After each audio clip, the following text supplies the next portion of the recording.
Christine Angot, Franois Fillon vous dit merci. L'affaire est grave, et elle vous est RVLE en exclusivité par le Figaro, plumant pour le coup au poteau avec maestria le canard en chahenne, qui ne pourra divulguer l'information que mercredi prochain. Et peine sur le bec.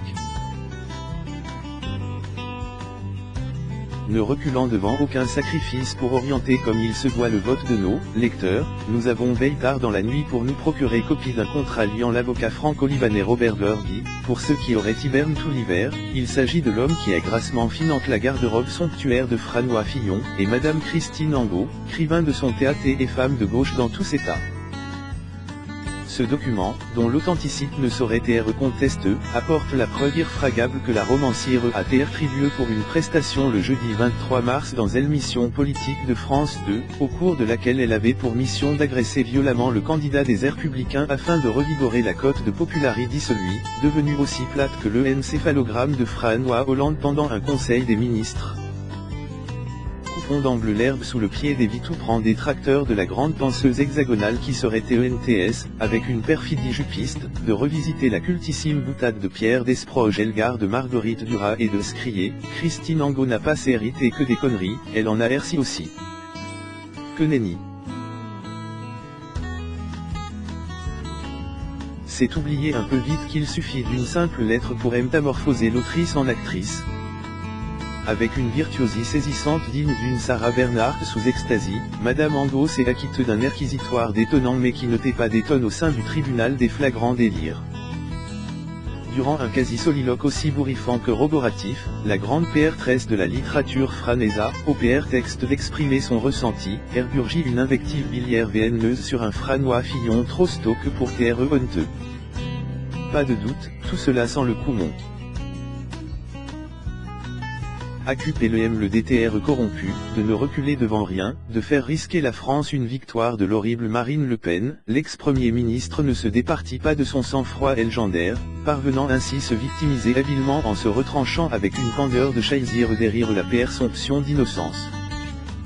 Comme si quiconque en France se souciait encore de ce concept vermoulu. Faut-il TRE aux abois pour se livrer pareille manigance, sous le regard complice d'un David Pujadas tout sourire, se gardant bien de calmer les ardeurs de Valkyrie de sa procureure d'un soir et poussant le vice jusque susurré d'une petite loi côteleuse, ici, c'est une enceinte où on débat tranquillement.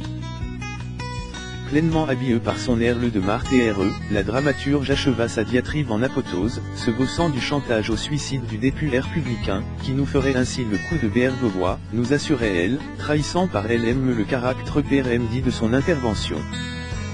En effet, comment ne pas voir derrière ce coup d'éclat à la patte de son ex-conjoint, Doc Ginko, dont on connaissait de longue date la fascination pour le défunt ministre, auquel il rendit hommage en 1997 dans son titre Nirvana, pour M. Noir, comme Bergovois, je veux atteindre le Nirvana.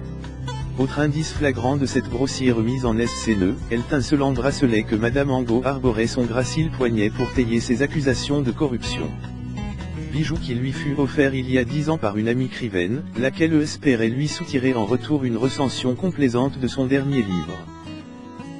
Sur le moment, je n'ai pas compris, j'ai accepté le bracelet comme une imbécile, confesse elle illumine les cordes vocales secouées de vibrantes et mollo, pour mieux descendre en effet chez son contradicteur en lui expliquant que son affaire de costume lui était beaucoup plus grave car elle relevait du trafic d'influence.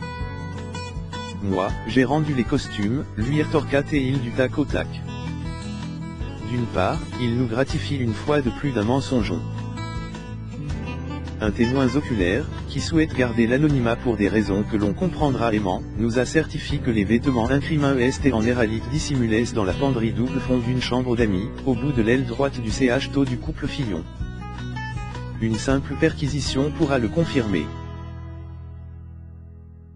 Si vous lisez ces lignes, monsieur le juge Tournaire, il faut agir vite. D'autre part, comment gober une seconde que l'intellect himalayesque de Madame Angot puisse avoir été dupé par les vils calculs d'une conure lui achetant une breloque ressemblant fort au modèle phare d'un CLDR joaillier vendu entre 6 000 et 15 000 euros. Si tel est le cas, on comprend qu'elle est rechigne sans esparer, et que le tacle de Franois Fillon, qu'on soupçonne par ailleurs tel guide via SMS, et décuple son courroux des vivace.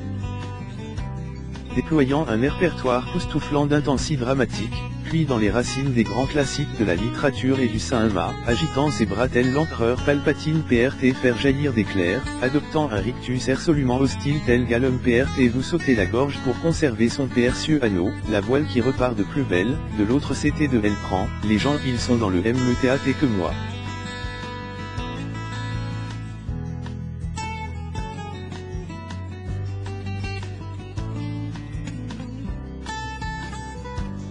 Était la guerre civile, préparez-vous.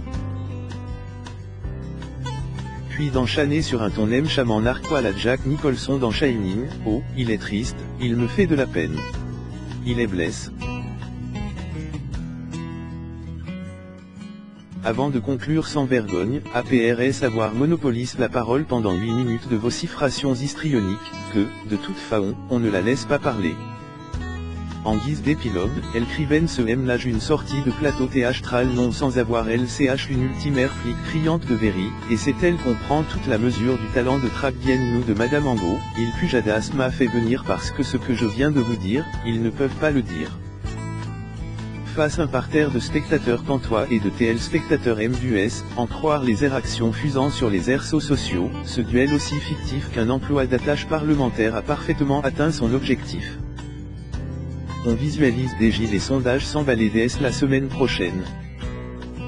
Apparu comme un animal traqué par une MG sans pitié, François Fillon ne pouvait que s'attirer la sympathie et la compassion de ses pires contempteurs en faisant d'une pierre deux coups, TRE encore plus TRAN dans la boue et diabolique Madame Le Pen, et démontrer que contrairement aux holgations fantaisistes de Monsieur Macron, il y a bel et bien une culture franaise, incarnée avec une impériale flamboyance par l'inégalable Christine Angot. Heureusement que la presse est elle pour mettre au jour ces magouilles inacceptables qui menacent chaque jour un peu plus notre démocratie.